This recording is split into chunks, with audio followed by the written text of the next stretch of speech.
I've been married to my wife for 10 years and we're a mixed-race couple. I'm Asian and she's Caucasian. I've gotten along with her family, MIL, BIL, SIL. But I always felt like her father-in-law and other sister-in-law, Sarah, never liked me. I'm a professionally trained chef with 15+ years of experience and I work at a high-end Chinese restaurant, a spin-off of a popular one in Beijing, in a large US city. My crew and I have won several awards, and I've been explicitly told I'll be the next executive chef. Sarah is also a professionally trained chef and works at a popular upscale French restaurant in the city. She constantly brags about it and, no joke, compares herself out loud to Ramsay and Bourdain. Whenever I'm at my mother-in-law and FIL's house and helping out in the kitchen, Sarah is always criticizing everything I do.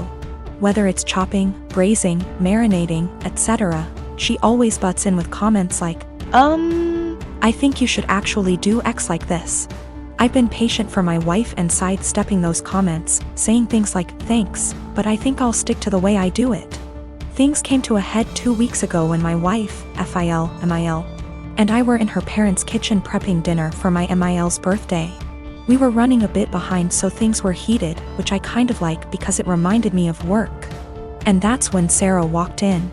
She took one look at what I was doing, scoffed, and said something like, oh wow, okay, so that's not the right way of doing things.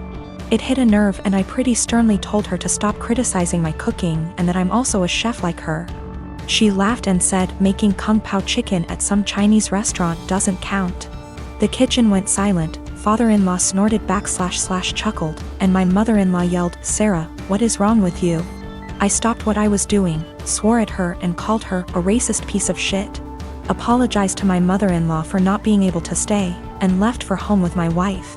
Apparently this caused a massive fight after we left, with my MIL / BIL / other sister-in-law taking my side and my FIL / Sarah saying, it was a joke but kind of true and that I was being too sensitive.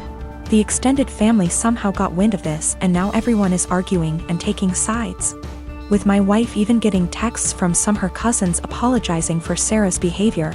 Despite being on my side, my wife is begging me to apologize so that the fighting will stop, but I refuse to because Sarah and her blatant racism. I'm a chef working at upscale Chinese resto, my sister-in-law is a chef at upscale French resto. She's critical of my cooking skills and has now called it making kung pao chicken at a Chinese restaurant. Family at war, wife begging me to apologize.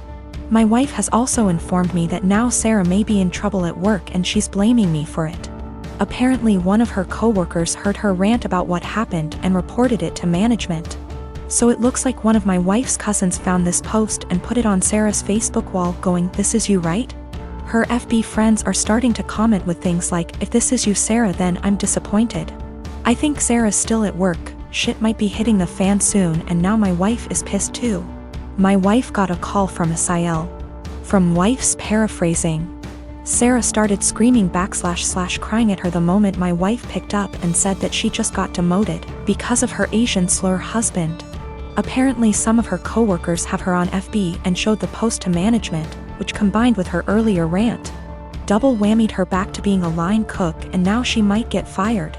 My wife solidly on my side after taking the verbal abuse from Sarah.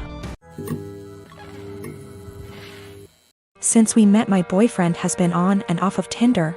I've been very clear that it hurts me, but he always defended it as just him wanting an ego boost. A few months ago we had a major argument about it where I threatened to leave and I honestly thought that was going to be the end of it. Pretty naive, really. Also, I should note his ex before me left him for this very reason. I feel like an idiot for thinking he'd ever change. Today I woke up and realized he'd been using my phone and his email was logged in. I noticed he'd gotten an email from an app called Hinge. Just to give you an idea of the kind of app this is, the description read, the app that was designed to be deleted. Great. My stomach instantly dropped. I logged into it with his phone number and he's put up profile pictures of him that I've taken when we've been on days out together. In his description he's got things like, we'll get along if you like Chinese and have a dog. If you're silly and comfortable and overshare. He's also put in as a strict preference that he wants to be matched with Hindus / Muslims only. I'm white British. I knew something was going on yesterday but wasn't sure what. He was acting differently and it was making me so anxious. He had the nerve to tell me that I must just be hormonal? I think the worst part about it is his reaction to all of this. He heard me crying, acted concerned and then saw me with his phone. At which point he just took it from me and went back to bed. That was about an hour ago and the only interaction I've had with him since was him asking me to open the bathroom door. Not to see if I was okay, but because he needed to pee. I'm obviously hurt by the fact that he's on this thing, but I think I'm more shocked by his total lack of guilt or response to me being upset. I'm so angry and there's nothing I can do with it. I'm so embarrassed about the situation I don't want to tell my family / friends how he's treated me. And I can't even talk to him about it because he's refusing to address anything's wrong. He's still in bed. I don't know what to do. He's brought my self-esteem down so much that I feel like I can't be without him, but I know I can't stay in this situation. Should I even bother trying to talk to him or should I just leave? I've taken screenshots of everything and initially I was going to send them to his family but thought against it. The thing is, if I just leave there's literally zero consequences for him. He gets what he wants. He gets the freedom to go on random dates with no guilt. It just seems so unfair that I'm the one left heartbroken and he gets to party up. I got myself and my stuff together, packed it in my car and left. It felt impossible. There was a lot of stuff and I was a wreck, but I managed it in the end. Throughout the whole time, he was just in bed pretending to sleep, which made me angry more than anything. I felt like he couldn't care less. We'd been living together for 2 years, but fortunately, in September I decided to get my own student apartment.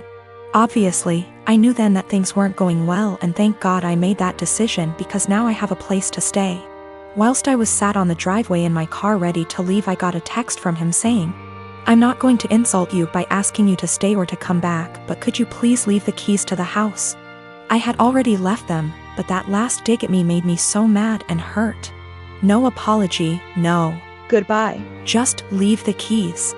I guess that's my closure.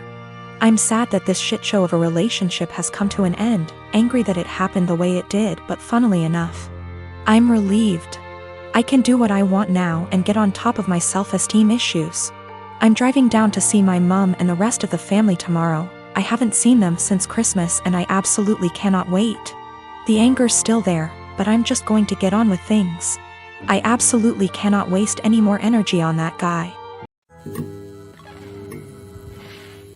I am a 43 years old female, have been with my partner, he's 50, for 6 years now. We have been living together for 5 of them. We are not married and we do not plan to marry in the future. I have a son, he's 19, that is currently a high school senior. My partner has a daughter, she's 21, who is going to college. When I met my partner I was a widow of 3 years. I am lucky enough to have a very lucrative business and some family money. Also, my late husband left a substantial estate, including the house we live in. The house is a family home, so it passed to my son as the only heir. My partner also makes good money and the difference in our lifestyles was pretty much negligible. But while I and my late husband made sure to not spoil our son, he was responsible for keeping his room clean even though we have a housekeeper. He had chores during the weekends. We taught him how to cook, his allowance is reasonable. He has to save for expensive purchases like a car, a PS5, etc. My current partner and his ex-wife spoil their daughter rotten. Due to an incident when we first moved in together, she demanded my son's bedroom since it was the second biggest. Got rejected since it was his home and she only spends the weekend. And after some family therapy we agreed that she will be treated like a guest by me. She will have to follow the house rules and that at the extent of our relationship. Now while she is spoiled she is a good girl, academically excellent. Except for the aforementioned incident, very respectful and just a pleasant young woman. The problem is that I did not know the extent to which my partner spent money on her. He pays some money as rent that I put into my son's college fund and we split the common bills in half. Everything else is our own responsibility, so we don't know much about each other's finances.